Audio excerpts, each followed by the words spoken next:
Hei, tervetuloa kuulemaan uudesta vinkkipaketista. Mun nimi on Outi Eetu-Seppälä, toimin pedagogisena asiantuntijana Tampereen perusopetuksen hallinnossa. Mä olen Tiina Lammi, koordinoiva erityisopettaja Pirkkalasta. Ja mä olen Tiia-Pauliina Ahokangas, perusopetuksen koordinoiva erityisopettaja Nokian kaupungilta. Me laitetaan nyt meidän kamerat kiinni ja aletaan kertoa teille vähän tarkemmin vinkkipaketista ja sen käytöstä. Eli vinkkipaketin taustalla on oppimisen ja koulunkäynnin lakiuudistus, joka astui voimaan elokuun alussa 2025. Ja siinä on ihan uusi käsite kuin oppimisen edellytyksiä tukevat opetusjärjestelyt. Ja me ollaan kerätty teille tämmöinen tuhtipaketti siihen avuksi. Eli ajatellaan, että tämä oppimisen edellytyksiä tukevat opetusjärjestelyt on kivijalka, mitä siellä koulussa tehdään. Ja tätä voitte hyödyntää sekä esi- että perusopetuksessa.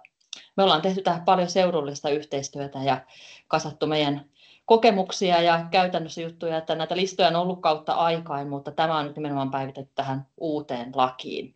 Sitä voi siinä hyödyntää. Mitä sitten tarkoitetaan näillä oppimisen edellytyksiä tukevilla opetusjärjestelyillä?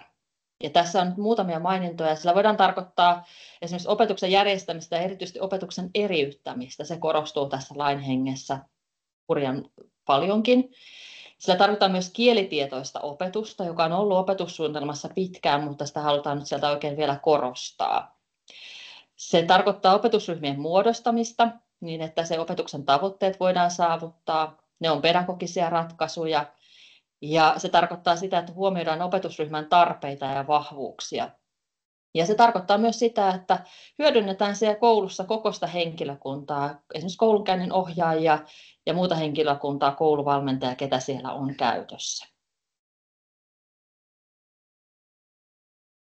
Ja kaikkihan lähtee siitä, että meillä on vähän niin kuin eri tasoilla näitä. Että sieltä lähdetään sieltä valtakunnalliselta tasolta, joka määrää niin, että meillä on valtakunnallisesti samanlaiset lähtökohdat. Ja sitten tullaan tähän kunnalliseen ja seudulliseen tasoon. Ja meidän seudulla tässä tosiaan kunnat on tehnyt paljon yhteistyötä, että on pyritty saamaan meidän seudulle yhteneväiset opetussuunnitelman ohjeet ja toteutukset.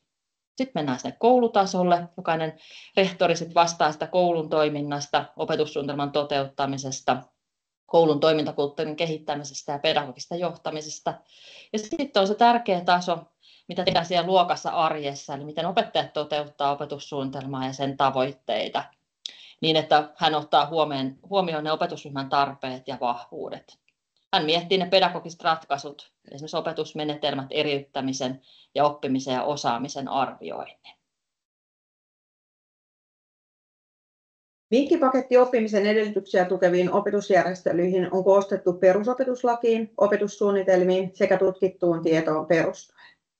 Vinkkipaketin tarkoituksena on mahdollistaa erilaisten tukikeinojen käyttäminen, taustoittaa oppimisen edellytyksiä tukevien opetusjärjestelyjen kokonaisuutta, laajentaa, inspiroida ja helpottaa, ei sit olla taakkana kenellekään.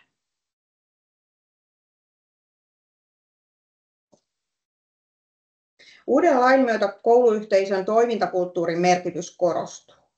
Vinkkipaketissa on kuvattu koulun toimintakulttuuria eri tasoilla, aina systemaattisen johtamisen ja kehittämisen tasolta oppimisympäristön tasolle, jossa merkittäviä tekijöitä ovat esimerkiksi arjen tilaratkaisut, sosiaalinen osallisuus ja käytössä olevat välineet. Jokainen työyhteisön jäsen on osa toimintakulttuuria ja onkin hyvä pohtia, mitä sinä juuri tuot mukaan työyhteisöön?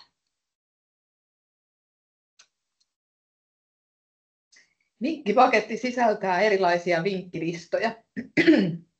Näitä on nyt erilaisista teemoista ja kohta näette sitten hieman lisää niitä sisältöjä. Mutta tosiaan vinkkipaketti toimii inspiraationa oppimisen edellytyksiä tukeviin opetusjärjestelyihin ja niiden suunnitteluun. Se toimii muistutteluna mieleen siitä, minkälaisia keinoja on ollut aikaisemmin käytössä ja sitten ideoinnin pohjana myös uusille toimiville käytänteille.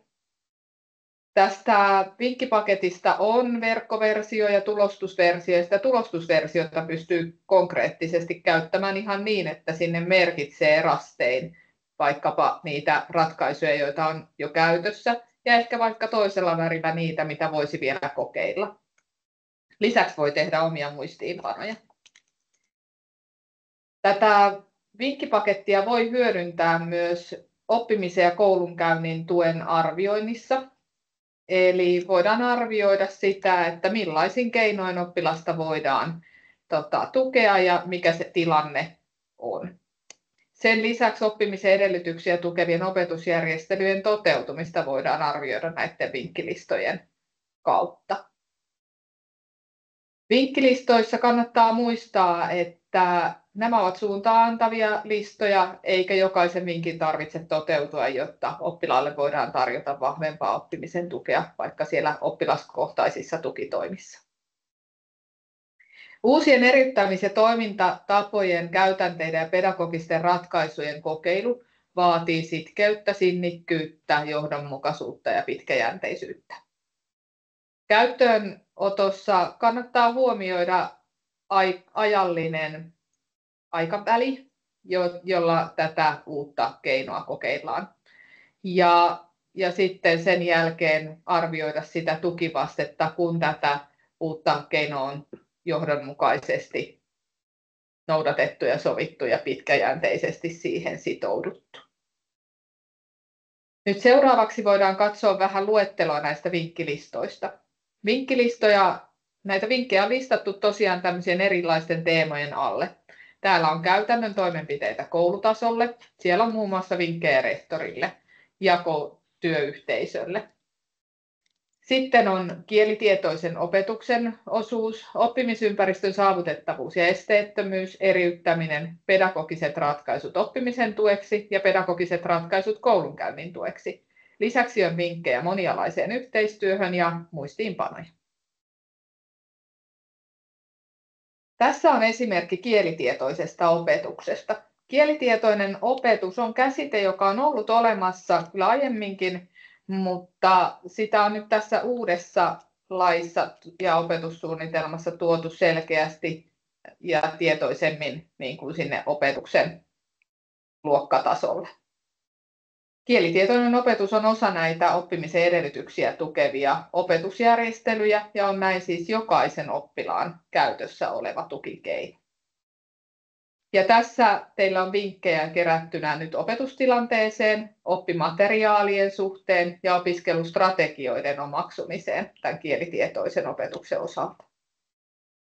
Seuraavaksi meillä on siellä sitten esimerkki eriyttämisestä. Eriyttämisessä vinkkipaketti vinkkaa vinkkejä opetukseen, tavoitteiden eriyttämiseen, tehtävien eriyttämiseen ja kotitehtävien eriyttämiseen, osaamisen näyttämiseen, koejärjestelyjen ja palautteen eriyttämiskeinoihin. Tämän lisäksi meillä on pedagogisia ratkaisuja, ja tässä on esimerkki nyt sitten tunne- vuorovaikutustaitojen ja käyttäytymisen tukemiseen liittyviin vinkkeihin. Sen lisäksi näitä pedagogisia ratkaisuja oppimisen tueksi löytyy keskittymiseen ja tarkkaavuuteen, vireystilaan ja aisteihin, puhejännitykseen, hahmottamiseen, siirtymätilanteiden tukemiseen ja esimerkiksi työrauhan tukemiseen. Vinkkilistojen lopulta löytyy pedagogiset ratkaisut koulunkäynnin tukemiseen. Siinä se vilahti. Ja siellä on ihan teoreettinen viitekehys ja siitä viitekehyksestä nostettu sitten vinkkejä tähän kouluun ja ryhmään kiinnittymiseen, kuormittumisen ja opiskelun opetusjärjestelyihin, opetuksen ja yhteistyön osa-alueelle ja sitten koulunkäyntikyvyn tukemiseen.